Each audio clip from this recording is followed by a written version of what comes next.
tension, based on real events. It happened in winter on the plains west of Bowman, North Dakota. The old-timers warned us, ground blizzard coming, whiteout, stay put. But my grandpa Mark didn't believe it, and that evening we drove the herd out anyway.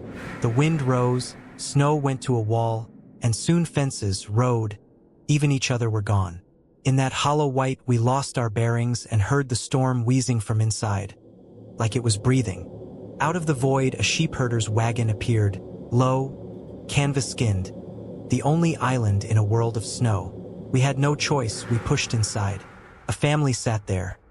A man, a woman, a few kids, talking calmly as if we weren't there. The stove was cold, but from it came a soft ticking, like a clock with no hands. Grandpa and his brother took the bench by the door. Damp ash smell clung to the blankets on the bunks. My uncle glanced at Grandpa. His face had gone stone pale. He whispered, "That's wrong," and looked up. Where the smoke jack should have been, the canvas was drawn tight and solid, like a seal. At that instant, the family's faces blurred a fraction. Their eyes went bottomless. Their mouths hardly moved. Their voices ran beside them, a half-beat early. A drift of frost dust sifted off the boards and fell up toward the roof. On a shelf lay a family album. Every photo turned face in. Grandpa started to pray. The wagon inhaled, the storm outside paused, and the children whispered our full names. Right, but with the wrong stresses. From the sealed smoke jack a scream of metal ripped loose. We went out without looking back. In the snow around the wheels sat a ring of backward hoofprints. No approach, no exit. In the dark behind us came 3 polite knocks, and a woman's voice promised we'd never make it home. Grandpa's watch stalled at 3:03 as we fought through the hiss and nothingness until the first town lights showed. When we told our story, the elders only shook their heads. Not the first herders. The ones who came back didn't stay right. Since then, folks skirt that stretch. They say that blizzard isn't just wind. It's old and mean, and it waits for people who open the wrong door. If a warm glow finds you in a whiteout and the shelter has no vent, don't go in. And if you already did, don't look at the ceiling and don't answer when your own voice asks you to. Next scary story. My Uncle Jack was riding from Denver to our place in Silverton, Colorado. It's nearly 6 hours, and the worst stretch is US 550, the $1 Million Highway. Blind switchbacks, sheer drops, no lights, no service. He grabbed a night cab and took the front seat beside the driver. The first couple hours were fine. Then the mountains swallowed the road, only headlights and the faint blink of reflectors. At a turnout the driver, Alvarez, braked hard. A girl in a hoodie stood at the shoulder, hair wet against her cheeks like she'd walked out of rain that wasn't falling. Cold air poured into the cab, smelling of wet iron and lilies. They settled her in back. The buckle clicked and the dash chimed rear seatbelt on. Minutes stretched. The radio flipped itself to AM 1230, where between static someone counted 1, 2, 3. The driver finally asked, "How'd you end up out here?" The girl said softly, "Farther, the 60th." Her voice half a beat ahead of her breath. A few miles later the car went too quiet. The driver checked the mirror. A deep seat dent, belt latched. No one there. An oval handprint bloomed and faded on the inside of the rear glass. A phone lay on the seat, screen lit with a single contact, and the dash clock hung at 3:03. My uncle picked up.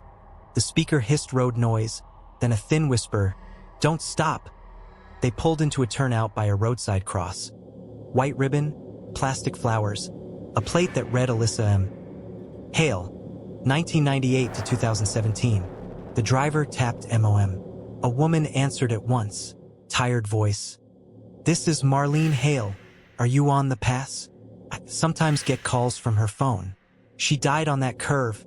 At night," she cried quietly, then said, "If she got in with you, don't open the back door. Just cross the next bridge and leave something by the rail." Right then 3 polite knocks tapped the rear glass, and the dash chirped rear door ajar though the lock was set. In the gravel outside were wet barefoot prints leading to the edge and ending in air. They set a white lily from a gas station by the cross and drove on without checking the mirror. All the way to Silverton my uncle heard the faint belt creaking back, like someone shifting their weight. Since then he avoids that stretch after dark. Some nights, when the clock sticks at 3:03, the cab smells of wet flowers, rear seatbelt unbuckled blinks once, and someone taps very politely on the rear glass. He just eases on the gas, crosses the next bridge, and doesn't talk to anyone. Next scary story. Every summer we visited my grandmother in Maple Bend, Wisconsin, wood smoke, hay, warm evenings until that night. I woke to a lullaby. Grandma was singing, but the melody was wrong, the words in a very old language. The house smelled not of firewood but of wet iron. In the hallway mirror my reflection lagged a half beat, like bad video. I peeked out.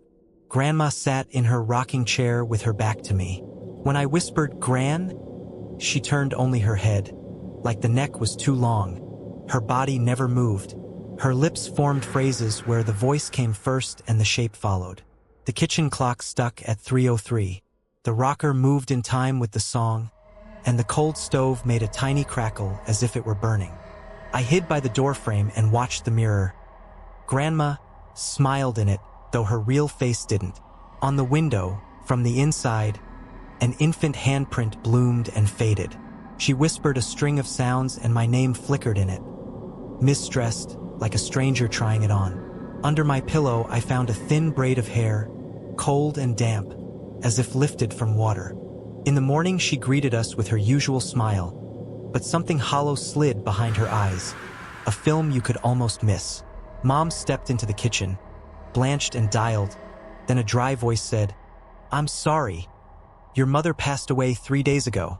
The wall phone flashed a missed call from Grandma, 3:03 a.m. On the table lay a black kerchief we didn't own, and every family photo had turned face down. Since then, on Maple Bend nights we cover the mirrors when the clock catches at 3:03, and we don't answer when someone sings unknown words from a dark hall. Sometimes I feel someone sit in that rocker. The shadow moves and the sound arrives just ahead of it. I don't look into mirrors after midnight. If your reflection lags, it isn't the person you love who's singing. It's something that's learned her voice. Thanks for watching until the next scary stories.